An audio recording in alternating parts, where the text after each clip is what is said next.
Peace world, this is Brother Ali. I'm in London right now with Blatantly Blunt. Keep it right here. Right now you're watching Blatantly Blunt TV, alright? Alright, this is Nick from Blatantly Blunt, and I'm feeling honoured to be here today with a real hip-hop, lyrical genius, goes by the name of Brother Ali. How you doing, sir? I'm great, man. It's great to meet you, man. Thanks for taking the time out of your day before your show here in North London. Thank you. At the Dome, I used to come here when I was younger, and it's completely changed. But it's good to see they're bringing some real talent through the doors, man, and bringing that real hip hop to the stage, bro. So yeah, welcome to London. You've been here a few times before. I have. I started coming in 2006, I think. Okay, a little while back. Yeah. It changed a lot since you last came. It has. Yeah, we used to. The first time I came, we stayed in King's Cross. Okay.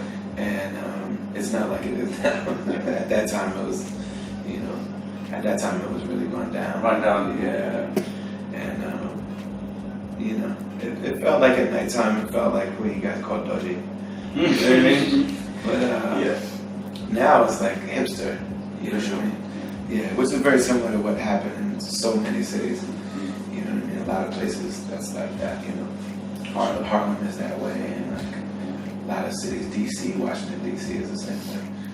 Gentrification or that kind of Yeah, gentrification and just neighborhoods changing. development. Yeah. All right, so it's been a few years since your last project. What made you return back to the booth to record this new one? Well, I went and talked to, some people about spirituality. So I sought out the people that I thought to be spiritual masters and spent time with them and asked them to teach me and asked them to help me get my heart right and help me try to, just become a more genuine, loving, sincere person. And so they did, and they do, and they've been helping me a lot. And they actually told me that it was time for me to make more music. And so I started making this album. Basically, they give you assignments to do. So sometimes they'll tell you, go start a garden and learn how to do it and feed people with it, and that'll be your path. With mine, they said it's time for you to make more music. And that kind of leads me on to the next question, because one of the things that stood out for me is that people, where you're saying that people are misusing their heart, and that kind of leads me on to the question, why are people misusing their heart, and what are hearts for? Yeah, well, hearts are a receptacle of light. Hearts hold light. You think about the fact, what is it that makes us human and different from animals? So they would say that the human is the crying animal, the human is the laughing animal, the human is the speaking animal. We're the only animals that when we reproduce with each other, that we're actually intimate. Other animals, they just run up on whoever they can. You know what I mean? And that's understood in human beings that you can't just have sex with a woman because you caught her. You know what I mean? That she's So what it is to be human is to really have a living, loving heart that knows the difference between truth and falsehood. That's how So much of the modern world is reductionist. Like they've reduced our lives to just material, just what you can see, hear, touch, and they say that that's the only thing real. And then if they say anything other than what's material, they'll talk just about the mind. Let's say the power of your mind, and your mind can do this, and your mind can... Well, that the mind is good and the mind is real, but what's even more essential to who we are is our heart. And the heart is what knows what truth is. The heart is what knows what falsehood is. The heart is what knows what evil is and what good is. And the heart is, where all good and virtuous things come from. So that's what the heart is for. Yeah. And why are we using it for something different? I believe it's because of the time that we live in. Yeah. And a lot of, the Muslims love science. The Muslims have been, out of all of the spiritual systems, we've contributed more to science. We laid the foundation for science. So algebra and algorithms and the number zero and mathematics and all, number system and all this stuff. The Muslims invented and really developed a lot of those things and gave them to the world. What 5 words would you use to describe, to give somebody who's not even heard the lead single to describe the album? Well, these will sound like a claim, they sound, but this is what I hope would be real. I would say, first of all, obviously beauty. The whole thing is about beauty. The intention behind it all is beauty. Sincerity, presence, love, togetherness. I like that.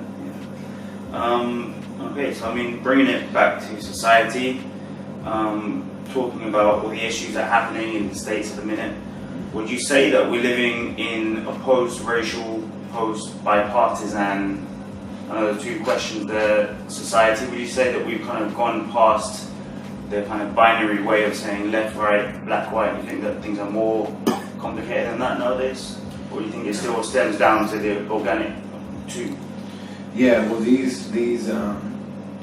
basically the world underwent a major transformation when we shifted into the new world and into the modern world, and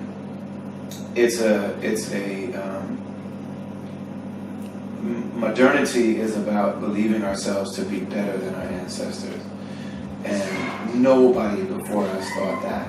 Not in any part of the world. It's a timeless, universal virtue that my parents are better than me. My grandparents, like, they don't make them like that anymore. Our ancestors are like, I owe everything to them, and I would love to be worthy of them. We're the first people that think we're smarter than our parents. And it's because of technology. It's because, my grandma doesn't know how to FaceTime. You know what I mean? But she knows how to build a house. She knows how to raise crops. She knows how to, raise animals. She knew how to make a family. She knew how to console people when someone dies. She knew how to deliver babies. She probably delivered her sister's babies. You know what I mean? Like, these people knew real life things that we have no idea about. You know what I mean? If the truck stopped delivering food to the grocery store, well, we would starve to death.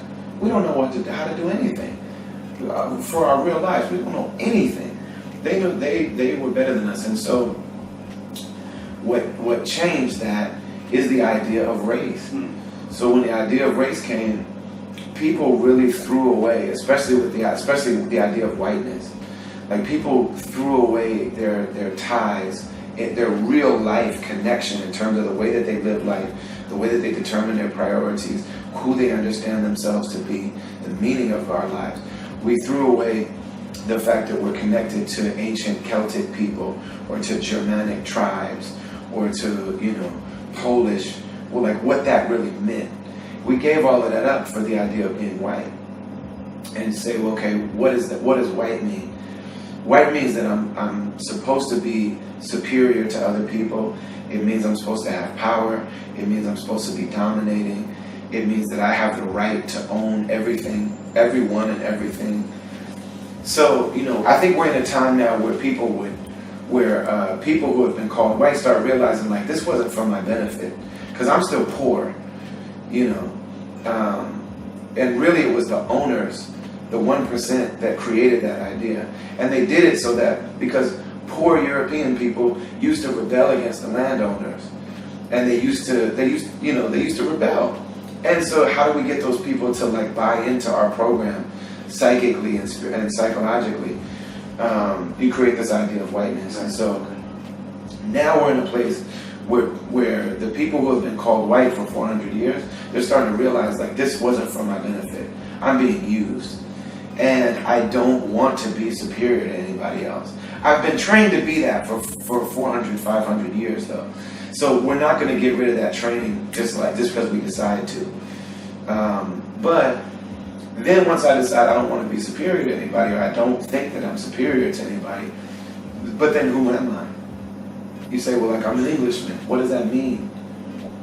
What's English like? And we can say tea, and we can say, and there's a lot of meaning there, but we've lost a lot of it.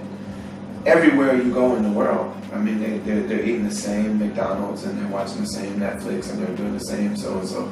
And that's what's determining life. So we may have some certain things that we hold on to, symbolic things from our past. But in terms of really determining, what does it mean? What does my family mean? You know what I mean? There's families in England, for example, like the bakers. Who are the bakers? What does that mean? what's the crest, and what does it mean to be a baker, and how do I embody that, and how does that inform the way that I live life and my priorities and the way that I set up my life. We've lost a lot of that, so we're not post-racial, and I don't know if we can ever be post-racial. And the only way to really regain like some sort of organic sense of being a human being, in my opinion, is to have a connection to some pre-modern wisdom traditions. To just at least allow them to be in the mix with all of our modern stuff. You know what I'm saying? So like if we're rejecting everything pre-modern, then we're never gonna be outside of modernity. For sure. So as an artist that tours the world and performs at shows and sells your word, your written word from your mouth to people, to music fans around the world, do you feel as though you have a privilege to use that word that you think that you benefit from, that non-artists do not benefit from? Oh, non-artists. Yeah, that's what I mean. So as an artist compared to non-artists, is there something that you benefit from that we may not be aware of, that you notice that we don't notice because we're not an artist? Well, I mean, I think, an artist is a very peculiar profession, It's not for everybody. It's not for most people. Just like being a doctor is not for everybody, it's not for most people. Just because somebody's really smart doesn't mean they should be a doctor. Being a doctor is to be a healer. But it also has, so there are things, I'm privileged to be able to travel. I'm privileged to be able to see the world, to interact with people on a level that most people never get a chance to. So yeah, there's a lot of privilege. It's a privilege to live through your heart, but there's also a lot of challenges, and there's all those things have consequences. I don't have the same stability that a lot of people have. People think that because you're always on tour and you're always doing shows, and that means that you're wealthy, and it's not true. It is not true. Nothing could be further from the truth. Somebody who went to college or uni and has a good job, they probably do better than I do. Even me doing this 15 years, sold out shows all over the place, all that kind of stuff, the expenses are really high, especially if you want to do it at a high level. And if you want to employ people and you want to treat those people right and all that kind of stuff. I've been on tour for 2 years. I haven't been in my house for more than 4 days at a time in 2 years. I have an amazing wife and amazing children. And I love being at home, and I don't get to be there.